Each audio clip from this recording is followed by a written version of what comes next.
Hello and welcome to I Want to Fight Araki, a JoJo's Bizarre Adventure close analysis podcast. I'm Thomas. I'm Em. And today we are covering Stardust Crusaders episodes 27, 28, and 29. We were discussing before recording this how long exactly we think this episode is going to be, because there's either going to be a lot to talk about or there's going to be one or two things, but mostly silly stuff. We'll see what happens. So, with all that said, let's get into the summary. Two mysterious brothers approach the Crusaders by bus. The younger, Boingo, with his stand Thoth, and his brother, Oingo, with his stand Kunum. Thoth, which manifests as a comic book, allows Boingo to see into the future and witnesses Joseph, Jotaro, and Polnareff drinking some poison tea. Thus the brothers set a trap. Oingo kills the owner of a cafe and impersonates him. Meanwhile, Jotaro, Joseph, Polnareff, and Iggy decide where to eat food, which Polnareff decides by randomly flicking his cigarette on the ground and pointing them to Oingo and Boingo's cafe. Oingo tries to serve them black tea per Thoth's prediction, but Joseph insists on cola, cap still on, and from further in the case. Just as Oingo is about to hand the group colas, a customer complains the cola is warm. The group decides to leave, but the cafe across the street is lit on fire by Polnareff's cigarette. Finally settling back down, they order some black tea, and the liquid enters their mouth, but suddenly Iggy steals a piece of cake from a patron, causing everyone to do a spit take and run after Iggy. Frustrated, the Oingo Boingo brothers take out their anger on a man and steal his wallet.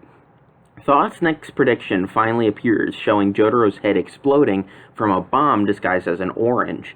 Oingo places the bomb inside Joseph's shopping bag, but Joseph notices that someone is in the car. Oingo quickly uses Kunum to change his face and hat into Jotaro's. Oingo attempts to remove the bomb from the car to avoid prediction, but Iggy brings it back. After attempting to perform a trick involving holding cigarettes in his mouth, Oingo, as Jotaro, feigns a stomach ache and exits the car. As Joseph and Polnareff drive along, Polnareff considers eating the bomb orange before remembering it's from Iggy and may have been on the ground. Just as Oingo celebrates his escape, he steps on the bomb orange and it detonates. Boingo swears to get revenge on the Crusaders, but suddenly the man from earlier, complete with bodyguards, shows up to get his wallet back and beats up the brothers, sending them to the very hospital the Crusaders were meeting at. Kakyoin, while managing to survive the fight against Ndul, sustained serious injuries to his eyes and needs to be kept in bed. Kakyoin assures the group that he will recover and tells them to continue the journey. As the group heads deeper into Egypt, they are forced to cross the Nile River. A farm boy named Chaka and his father come across a sword with a highly decorated scabbard. While Chaka's father and the men with him attempt to remove the sword from the scabbard, they fail. Chaka insists on trying to remove it, but his father believes he is too weak, yet Chaka is able to remove the blade. Once doing so, the stand, Anubis, reveals itself and uses Chaka to kill the people around him before pursuing the Crusaders. The group arrives in a market, and Polnareff gets distracted by a salesman selling parchment. Polnareff loses track of the group and winds up at some ruins. Polnareff senses Chaka and Anubis close by, and they duel. While Chaka's form is undisciplined, he is still able to keep up with the speed of Silver Chariot, and through Anubis' ability to phase the blade of the sword through walls, Polnareff is nearly overpowered. In a final clash, Polnareff uses a last-ditch ability of Silver Chariot to shoot its sword like a rocket that ricochets off a pillar and kills Chaka. Polnareff leans down to examine the sword and tries to remove it but fails, and instead meets up with the others. After crossing the Nile, everyone relaxes in a hotel room. Polnareff decides to hand the sword over to the police, but Iggy is suspicious of the weapon. Jotaro decides to tag along with Polnareff, and the two take a quick stop at a barber shop. Eventually, Polnareff is attacked by the barber, who is possessed by Anubis and nearly killed. Jotaro steps in and catches the blade with Star Platinum, snapping it in half and freeing the barber from the evil stand's control. Polnareff, however, picks up the blade and is himself taken over by Anubis' influence. With the combined powers of itself and Silver Chariot, Anubis begins attacking Jotaro relentlessly, even speeding up as it does so. Eventually, Anubis stabs Jotaro, but this is revealed to be part of Jotaro's plan, as now that Anubis is stuck inside him, it can no longer move, leading Star Platinum to annihilate it down to the hilt. Polnareff is freed from its influence, but the spirit still resides in the part of the sword Jotaro punched away earlier. A small child drops their candy and picks up the sword. Anubis takes over the child and prepares to throw itself, killing either Jotaro or Polnareff, but Iggy, drawn by the candy, takes out the legs of the child, causing them to throw it towards the Nile River. Anubis attempts to stop itself by embedding itself in a wall and mast, but both plans fail and it hits a cow. The cow falls into the Nile River, loosening the blade, and Anubis falls to the ocean, desperately calling to fishes as a means of escape, but to no avail. End of episodes. We love a good spit take. Yes. we do stand iCarly. I just remember that specifically from iCarly. I mean, there's like spit takes in like a lot of media, though. Yeah, I know, like, but like iCarly doesn't specifically. They had a whole like regimen on their show where they did that, and I was like, yes, so iconic. All right, well, as you know, I'm uncultured. I never watch any of the live action Nickelodeon sitcoms, but not even Drake and Josh. How dare? Not even Drake and Josh. Heretic. But speaking of comedy episodes, let's talk about the first episode of these three that we watched, which is the Oingo Boingo episode. This is surprisingly like first time I watched it, I was like, oh yeah, like haha, nice little breather, you know, comedic. Like obviously the punchline is that the Crusaders don't even like know that they've been attacked by the Oingo Boingo brothers. But this time on this rewatch, and especially, you know, sort of remembering all our conversations in previous episodes, I actually thought that this was like one of the more thematically resonant episodes, which maybe sort of says something about the way that Stardust Crusaders is written, that the sort of joke episode is almost like one of the more thematically interesting to discuss. The plot is a joke. Yeah, the plot is a joke. That's right. Araki is a joke, and that's why we want to fight him. No, but you know, we talk a lot about on this show about like the idea of fate, and like fate is like a huge part of JoJo thematically. I mean, it's one of the most talked about things in the fandom, I think, when it comes to, you know, closely analyzing the series. And I think these episodes are like really interesting depictions of that. Well, these episodes, it's only one episode, but I think like, so like the idea that like Thoth predicts the future, but that, and like what it predicts is fated to happen. Like it cannot be changed, it cannot be, you know, whatever happens to it, but it's sort of like unclear. And I think like the way like that, you know, all the things that happen in Thoth happen, but the Joe Bros like still make it out okay, is like, you know, I think that really contributes to this whole like fate conversation in the series. It does, but my thoughts on it have not been thoroughly organized yet. I felt something happening there, some little galaxy brain, but then it just was like, oh wait, I'm just a baby. I cannot do galaxy brain yet. You're merely a boingo. No, not yet an oingo. But I do have certainly something to say on the fact that this episode is comedic genius. Yes. Oh my god, the comedy majors. They would love this so much. We go to a college in which there is a major in comedy. I feel like it's important to note, because that is, you know, just as the nature of comedy is a joke, so is that major. I think the comedy in these episodes is great. I mean, we'll certainly get more into it with this silly stuff, but I actually like think it's kind of interesting that, like, you know, this is like straight up a comedic episode, like. But it's so comedically well written. Like, I've explained my favorite joke of all time, and then like gone into a whole rant on why it's my favorite joke of all time in a specific sense. It's just so ironically beautiful. Alanis Morissette would love this. Yeah. But I think I don't know. Like, I feel like there's something in there. Like, there's almost like an absurdity of life element to it. Almost definitely. Like, you know, the fact that like all these things happen, like this is real life really happening. I mean, in the context of the world, you know, but it's like played for comedy because, you know, we're seeing it from like the Oingo Boingo brothers, who are 100% incompetent when it comes to killing the Joestars. The best part is that they don't even know they're being attacked. Exactly, They yeah. never realize it. I don't think they ever realized that those two even exist. I mean, yeah, exactly. And, you know, like, even when Boingo comes back in a later episode, it's still, like, played for laughs. I mean, even the, you know, the ending to this episode is a joke because it's done in, there's a brand new ending theme, which, like, I don't know the lyrics, but beautiful. The ending animation is like in this art style of Thoth, which it's like, and I have to sort of think about this almost like, you know, obviously we're discussing the anime specifically, as we've said a couple of times, but almost like what this was like in a comic book sense, especially like this is an idea that like American comic book or American and British comic book writers play with a lot, is the idea of like comic books as a unique storytelling medium. And like I'm about to get like real deep and nerdy into comic book philosophy. Please do.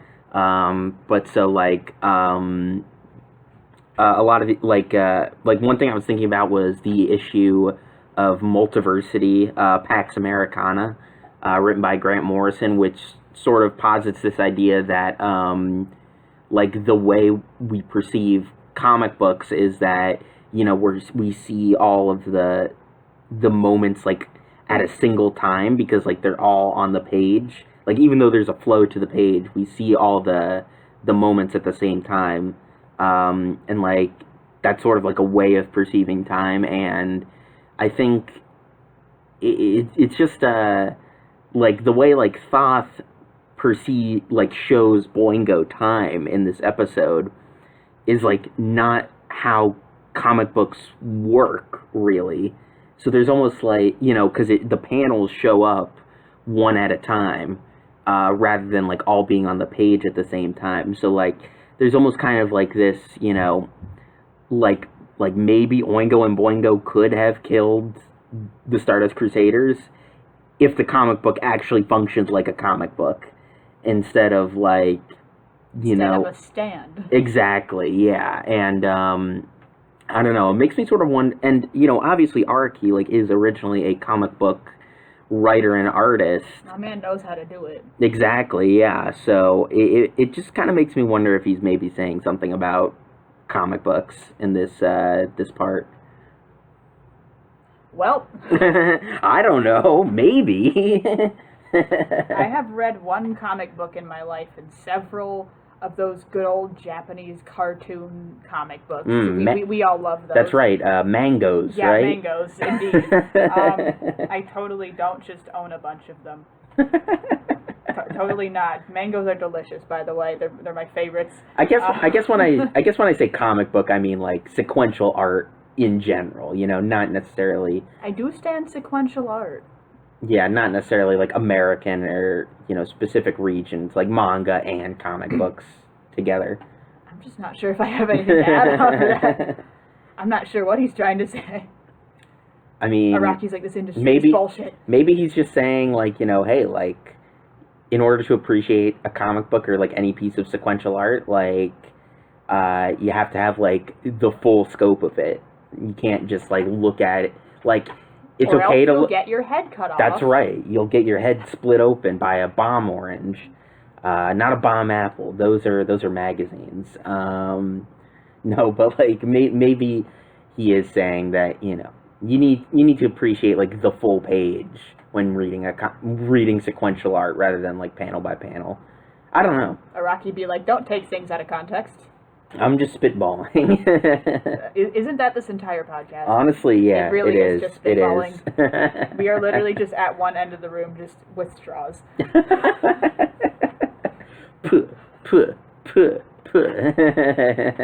Having a good time. Do you have anything else to say before I go on a rant about the genius irony of this episode? I mean, I think that was probably all like the smart stuff I had to say about this episode. Good. We love an intelligent thought. We have 15 minutes of intelligent thoughts at this current moment. Yes. Let's see if we can go for another 15. We still have 2 more episodes to discuss, so we getting there. Yeah. The irony. Yeah. This is something that Araki does a lot that very much pleases me. I love it. Some of my favorites I love irony so much. Like, I went on a rant to you about my favorite character introduction of all time. Yeah. And that's because it was super ironic. Oh my god. In which every time Oingo thinks that one thing will happen, the exact opposite happens, which is absolutely lovely. And our boy Polnareff just slides through the trouble without even, noticing that he's in trouble, which we do stand. Let's see. Let me consult the notes. I just had to say that once. We got it. We got it, folks. We got it. Take a shot. Alright, and then whenever Oingo thinks that Polnareff is suspicious, he isn't suspicious. He's, it's just like, hey, can you show me that trick you did with 5 cigarettes? And every time that he thinks he's safe and that he's won, something comes to bite him in the ass.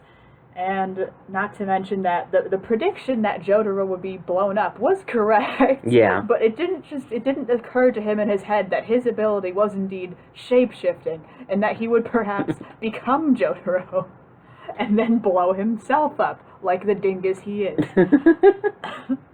It's just everything that everything that everyone thinks will happen, it just doesn't happen, and it just adds on one after another, just caking it with so much ironic icing.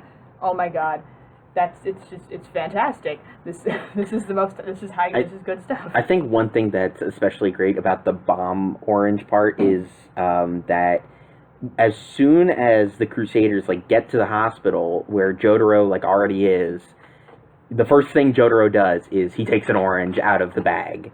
So if they had theoretically just done nothing, then Jotaro might have died in that instance, because it's the first thing that he does.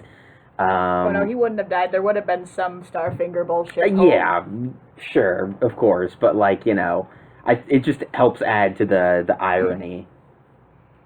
I just thought of that meme, CNN debate with Starfinger. I just imagine if that's how all political debates were. They were just stand fights. I would watch them. that would actually get me to watch the debates. Too sad to watch them. Yeah.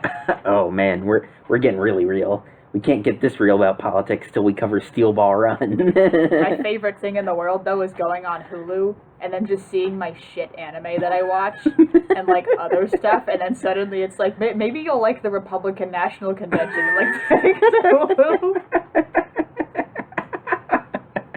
The Republican National Convention is my favorite anime. As you all know, or may not know, Fox News is indeed my favorite anime. Best anime. The character development is just fantastic. It's true. It's true. Very interesting plot. Very wacky characters. Oh yes, it's just like JoJo. I mean, it's got the sexism. It's true. It's true. It's true. Oh my god. We don't get a lot of views on videos already, but Jesus Christ. Our views down in half. Anyway, how many people listen to this podcast? 2 people. Hello to the 2 people that actually consistently watch these. I appreciate you. Thank you for taking time out of your day to listen to 2 idiots. Should we? I mean, we've totally undercut ourselves there. Should we talk about the Anubis stuff? Maybe we should. Do you have anything to say about that first? Well, I have a greater point about Iggy in these episodes, but first in both of these stand fights, but I'll save that until after my Anubis points. I think this is again a little bit of subtle character development that we're seeing with Jotaro. This is the first time where Jotaro appears to be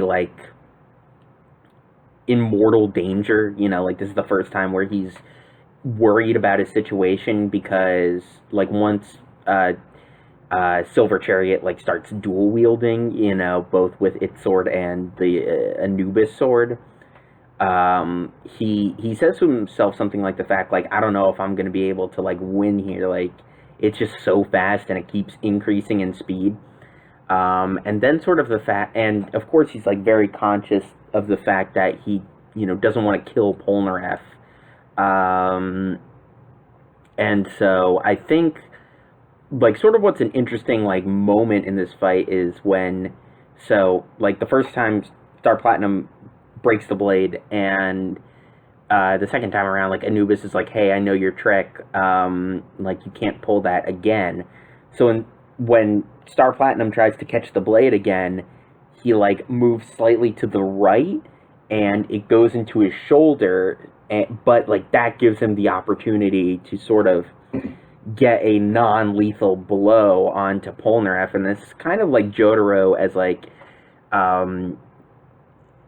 self-sacrifice in a way, and I think especially self-sacrifice is an important character trait for when we get to part 6 and the relationship Jolene has with Jotaro. What makes them similar, what makes them different, and this is just another subtle Jotaro moment. I think is that before he's, like, very cold, very disconnected from things, and, like, now he's, like, willing to take a sword to the neck area just so he can, like, not kill his friend, and or not, like, seriously injure his friend even.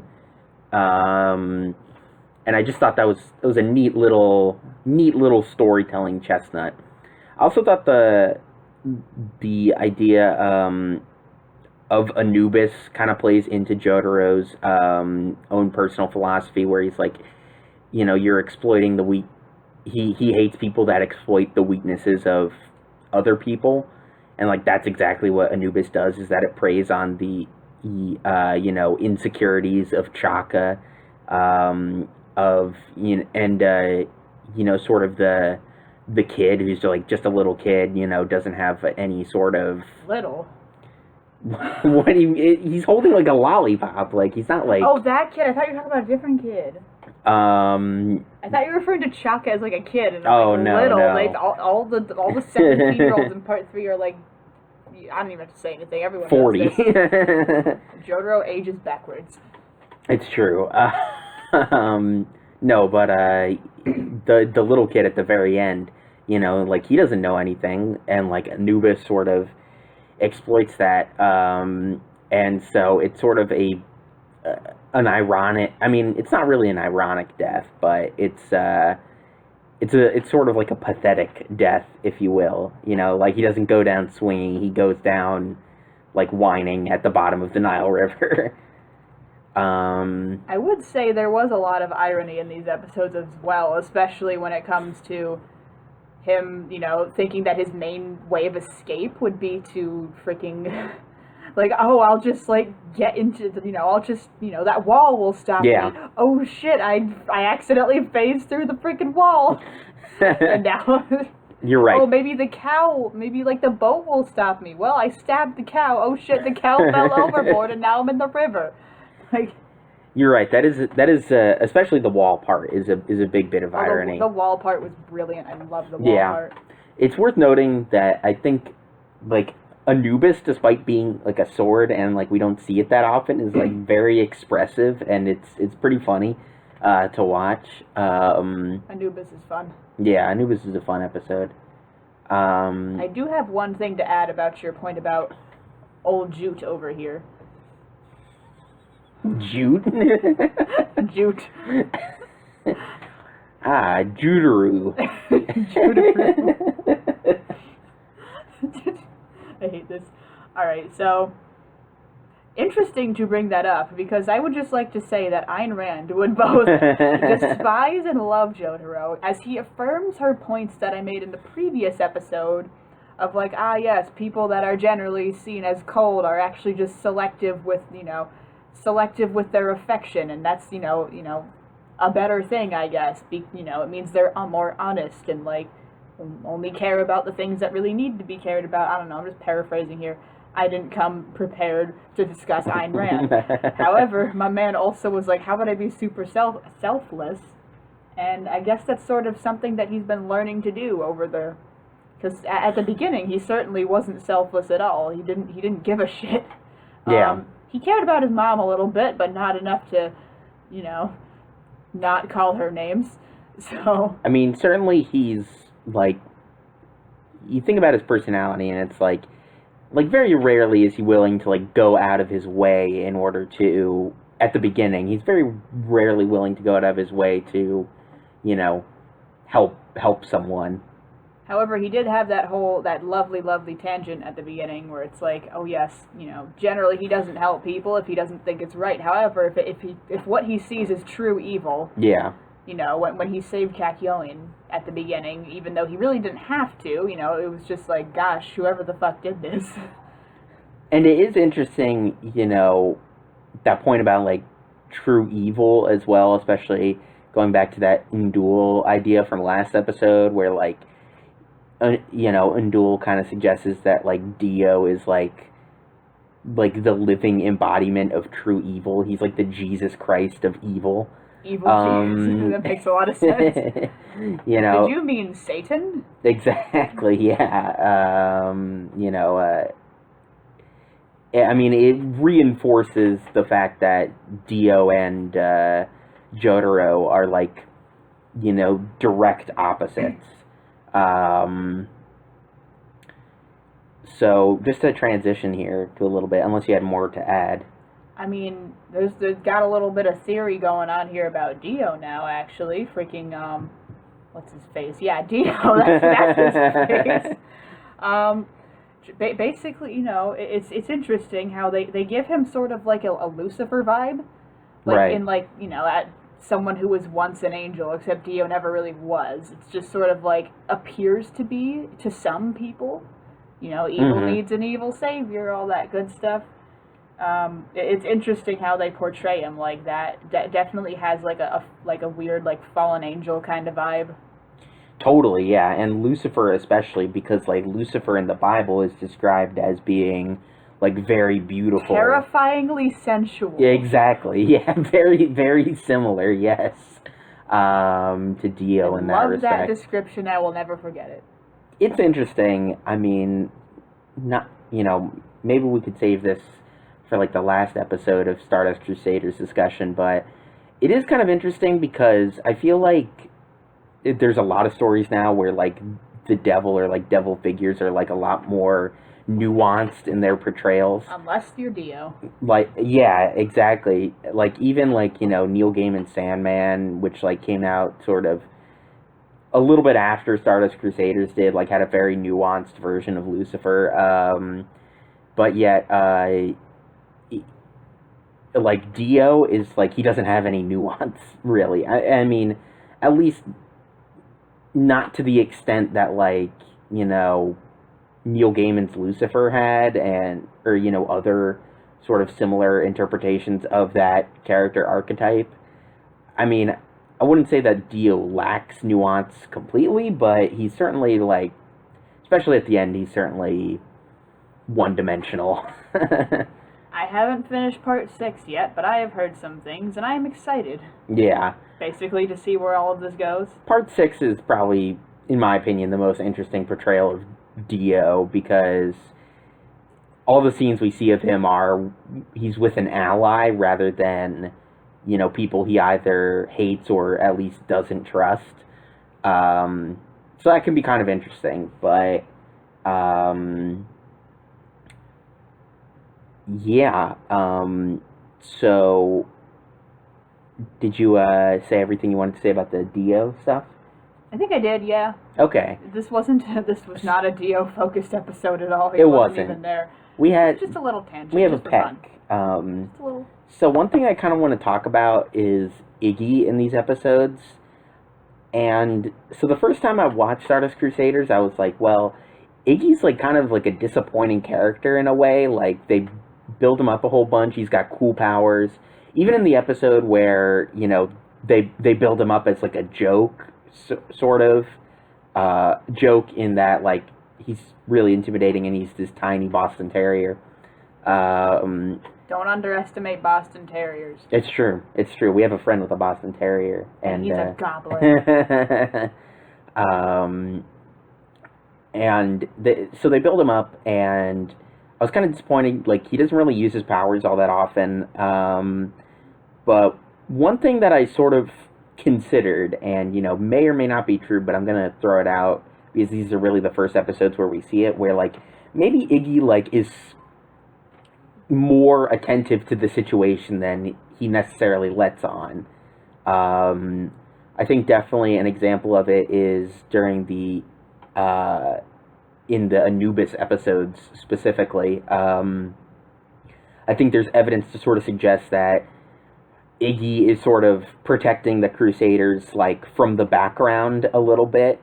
And probably he's protecting them for selfish reasons because like they have his coffee gum and he wants that, but nevertheless protecting them, particularly the part where like there's the scene where they're hanging out in the hotel room and Iggy is barking at the sword because like he is somehow aware that Anubis is in the sword, and that sort of gets paid off at the end where Iggy trips Anubis and the sword like goes off in a completely different direction, and like ultimately like Iggy is kind of the one who like quote unquote kills Anubis, and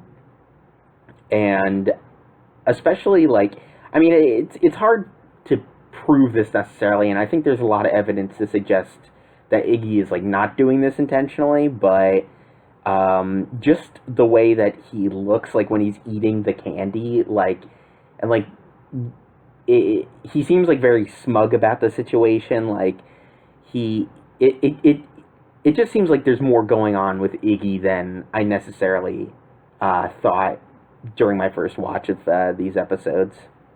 I definitely think the same, I must admit, especially with there's a little scene that's telling, especially with already knowing what happens, with a very simple one that's kind of funny with Polnareff and Iggy, in which he's being just like swarmed by nurses, being like, "Oh, look at this cute dog," and then Polnareff's like, "Hey, that dog's kind of a bastard," and the bastard dog just decides to chew on his hair and fart in his face, and it's just like, the two of them have had a lot of interactions, even though a lot of them, seem negative, but by the end, they're literally sacrificing, like, their own lives for each other, so it's like, they're definitely becoming good friends, and if it would make sense if Iggy started to actually care about them a little bit, even though he's, like, not admitting it to himself, they're definitely, forming a connection, even if it is based on bullying each other, which we,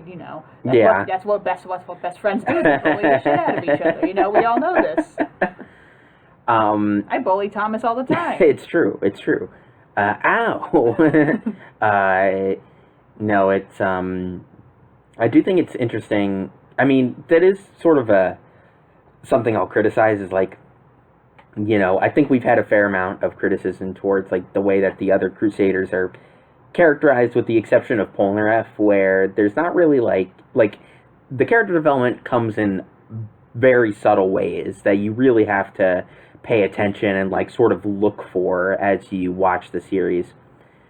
And Iggy is kind of in the middle because it's almost like rather than doing it like everyone else for the most part, where they sort of pepper bits throughout, there's really just like one episode that is like solely Iggy focused, and like that's where it's a damn good episode. It's a fantastic episode, but it's also like that like I would not blame anyone who thought like Iggy's arc basically began and ended with his focused episode, just because it is that it's almost jarring in a way. I mean, I think Iggy is one of the most memorable parts of Stardust Crusaders, but just the fact that he's introduced so late into the story, and the fact that his character arc is not, I would say, paced as well as, I mean, the character arc is especially not as paced as well as Polnareff's, but also not as paced as well as, say, Avdol's, or even Joseph's to a certain extent. And I don't know, it's a little disappointing. It's almost like that we've been saying that for the last 10 some odd episodes. We love a disappointment, don't we? Why else would we watch this show? This is just masochism. Part 1 was masochism. This is Actually, a little bit more enjoyable. honestly, like the beginning and end of part 1 I like. It's like the first 3 episodes of part 1. Yeah. Those are not masochism. I actually enjoyed those episodes. But yeah, that was all the smart stuff I had to say. Did you have anything else you wanted to add? It's only comedy. Only comedy? Only all right. comedy. Let's talk silly stuff, because this is another episode with a bunch of silly stuff in it. I mean, we could just, like, go over every single joke in the Oingo Boingo episode, which would be, like, the whole thing, but we're not going to do that.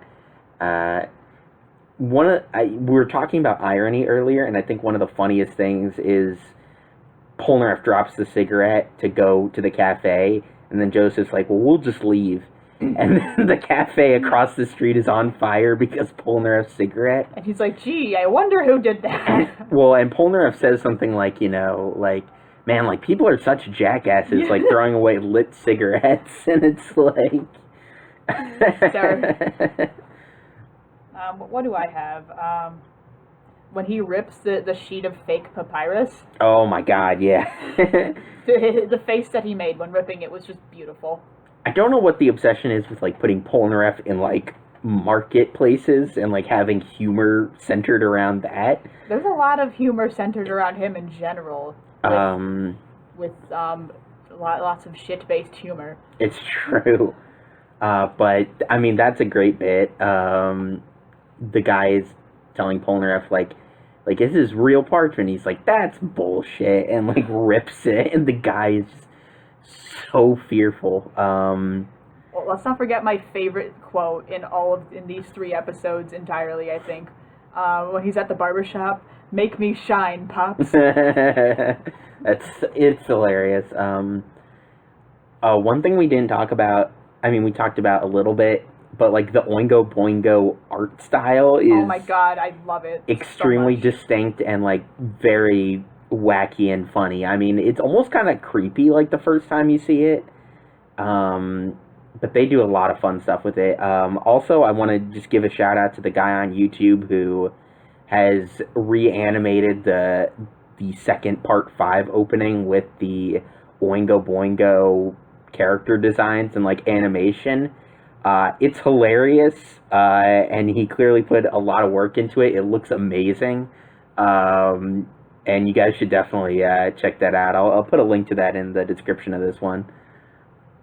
I want to watch it again. I will be doing that. But yeah, I mean, there's a lot of humor derived from that. I think it's kind of funny because, like, we didn't really talk about it, but, like, at the end of the Indul episode, there's, like, a teaser for the Oingo Boingo episode, and it's honestly kind of creepy. Like, this guy shows up, he wants to read the book, he sees himself impaled on a spike, and then the next time we see that dude, he's impaled on the spike.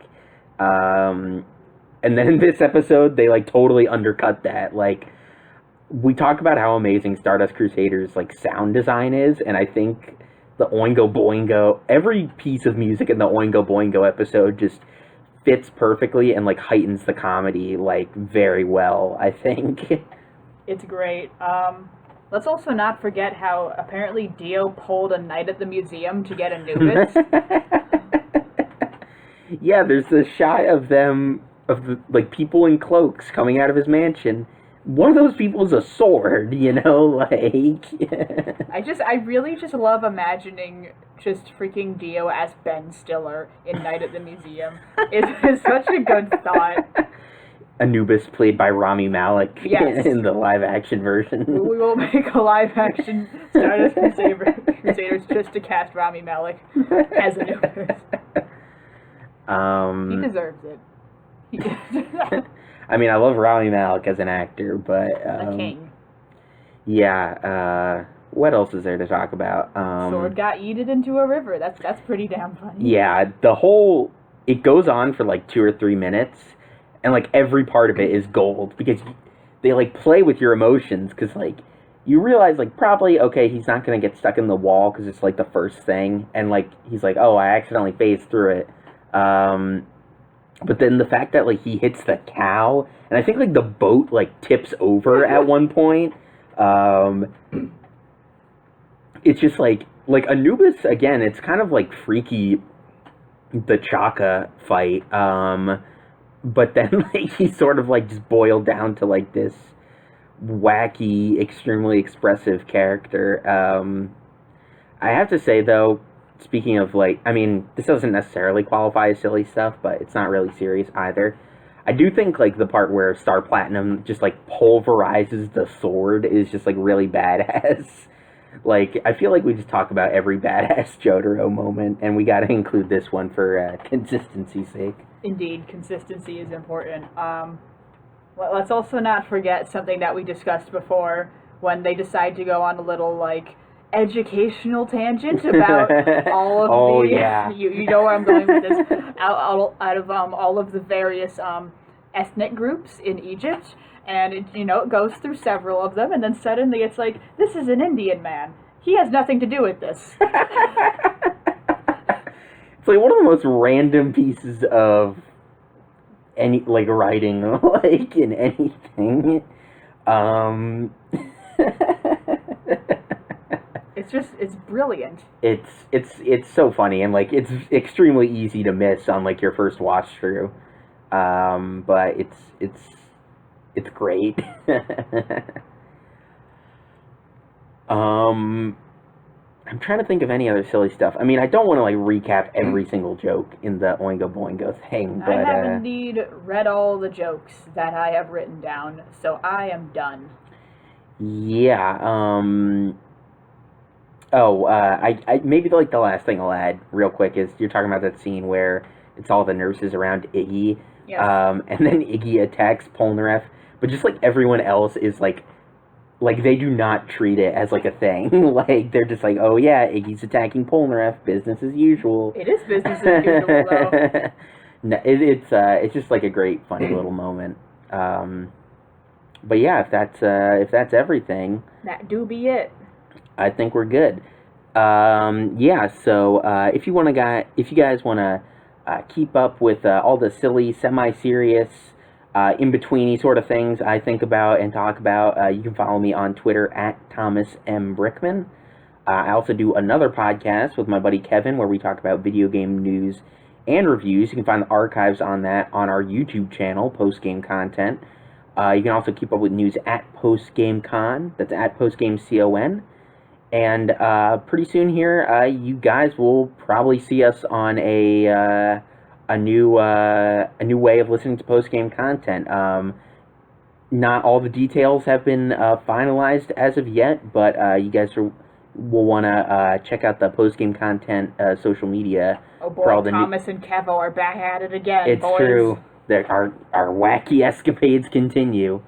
Yeah, so keep an eye out for that. And Emily, where can people find you on the internet? Freaking Twitter, man. At Emily Winkles. Things, variety of posts. Just follow me, please. And I hear you also do a jolly talented jacket painting business. Oh, I sure as hell do. God damn. I keep forgetting to advertise. Well, none of.